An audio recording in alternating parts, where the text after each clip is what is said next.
Hi, Facebook, and good morning to the people on the West Coast. Good afternoon to the people on the East Coast, and good evening to everyone else, at least in this hemisphere. Anyway, I just wanted to get online quickly and to talk to you about my post for this week, which was the title I have to read because I don't exactly remember. The Men's Guide to Menopause, Menstrual Blood, and Murder. Or in other words, it's too damn hot. So where I am right now, it's 7 o'clock in the evening, 7:07, and it's really hot and really humid. And if anyone tells me that it's really cool and comfortable in here, I will probably bite their head off because it's not. But what this post was really about this week was about not making yourself small for other people. And I think women more likely, but men, you guys are out there too. If you have a big personality and you have people in your life who want you to tone it down a little, and you make yourself a little small, maybe you don't say something that's funny because it's too funny, or you feel uncomfortable because people have told you to quiet down or to not be so much yourself. If people can't really handle you in the size that you are, then maybe those people aren't the people that you should be around. Now, I'm not talking family because everybody knows that family is a whole different ballgame. But what I want people to remember for this week is don't let someone in your life make you feel small or make you be smaller than you should be. And I know as a woman, and I admit it to being a woman, but also that I have made myself small for people sometimes. I haven't maybe said something that I knew the answer to, or maybe I've asked someone a question because I just wanted them to be engaged in the conversation. And often when we are in a dialogue with someone and that other person is not really as comfortable as we are, we will hold back. We will try to let them be a little bit more comfortable. And I guess what I'm saying is we should also make ourselves comfortable, because being smaller is not necessarily being better. And also it's not being true to who you are. And if you spend a lot of, hi Angela, how's the weather in Portland? Oh, hi Steve. And Emily. Okay, we've got people from all over the place. And it was hot when I was in Portland last month, but maybe it's cooled down some. Anyway, so you know what I'm talking about.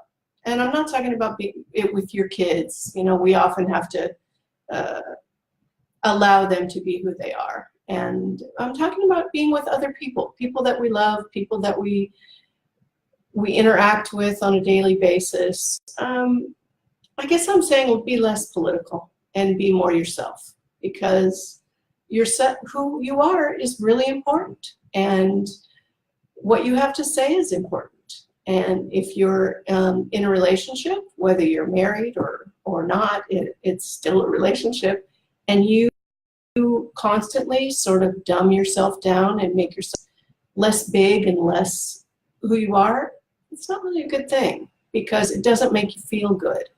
And it doesn't make you be sort of true to yourself and who you really are. And as an emotional wellness coach, I find people all the time, it's sort of the people you know that hold their hand in front of their mouth when they laugh because they laugh too loud. Well, I'm a big, loud laugher. And people that think I laugh too loud are not really the people that I want to be around.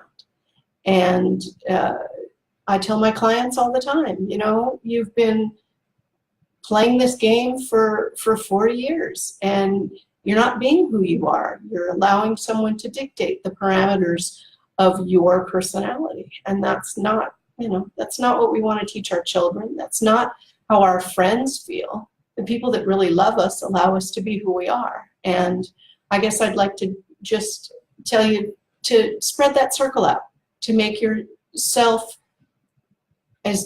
as the size you are, not smaller because someone else can't handle it, but the size that you are. And if you're warm, then tell people that you're warm. And if people are telling you that it's really cold in here, so you're not cold. You don't have to be cold because someone else is cold.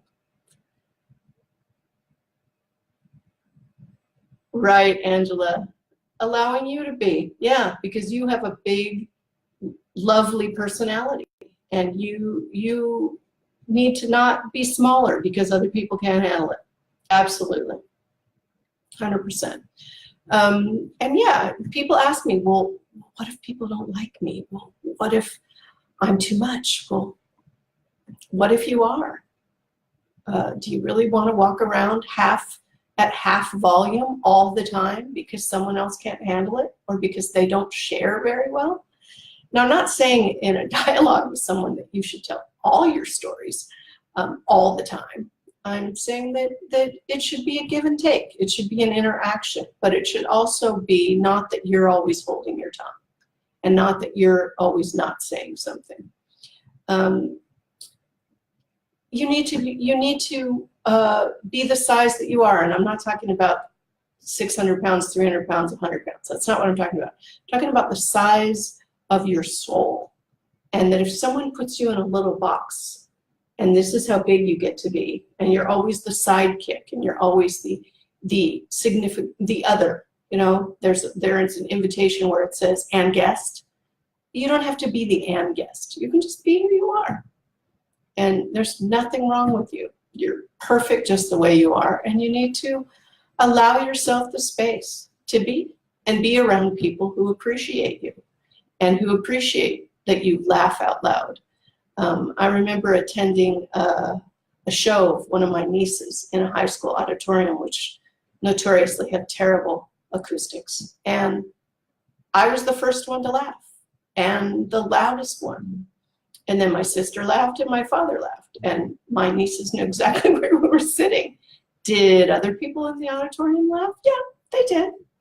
But at their own time, in their own pace. Did people turn around and look at us? Absolutely. But it didn't keep me from laughing louder and longer than anybody else because I have a loud laugh. And the people that can't handle that need to not be around me when I'm laughing. So that was my first, oh, happy birthday late, Harley. So what else do I have to tell you? I guess people that are adults, I talked about this in my post this week as well. Women are very good sports. Now, I'm not saying that men aren't, but women are very good sports. And often people don't know if you're in pain, whether it's hormonal or otherwise, because we're taught to be quieter about what goes on inside of us. And I'm not saying that you should walk around in a big hormonal torrent every time you get your period. I'm talking about just acknowledging the fact that whatever's going on with you is going on with you, and not to be quiet for people who can't handle it. It seems like a little thing, but it's really not. I mean, when I am having a hot flash, which I do, I get out a big white fan and I fan myself. Like right now, I'm going to fan myself with this because it's warm and I'm hot. And I'm saying I'm hot, okay? I'm not saying, oh, I have a little glow and I'm a bit warm. I'm going to say I'm really, really uncomfortable. So I'm going to do these on Thursdays. I'm going to do these little talks about one thing that I talked about in my post.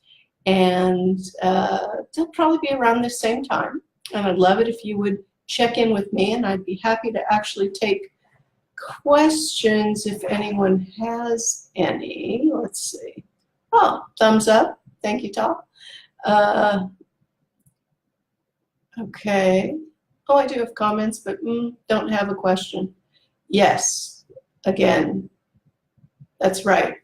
We need to support each other and allow each other to be the size that we are, whatever size that is. And if you have a big, loud personality, then share it. And if you have something to say, but you're not close enough to the table to say it, scoot yourself in and say it. Because the world needs what it is that you have to say and you have to share. And because other people are uncomfortable, it's not really enough of a reason not to say it. And I don't mean that they're uncomfortable because you're going to say something rude or obnoxious. I mean, they're uncomfortable because maybe you're smart and maybe you have something to contribute. So this week, think about it. Think about the people in your life and think about the conversations that you have and the places that you are, and see how many times you stop yourself from contributing, or you stop yourself from saying what's really on your mind. And see, just check in with yourself and see if you've actually made yourself smaller, dumbed yourself down, quieted yourself. And I'd be really interested to hear what you have to say and see if this has happened to you. And see if maybe this week you'll work a little harder and be a little kinder to yourself and allow yourself to be the person that you are. All right, have a good week, everybody, and I will see you next week. Thanks a lot. Take care. And be kind to yourself. Bye.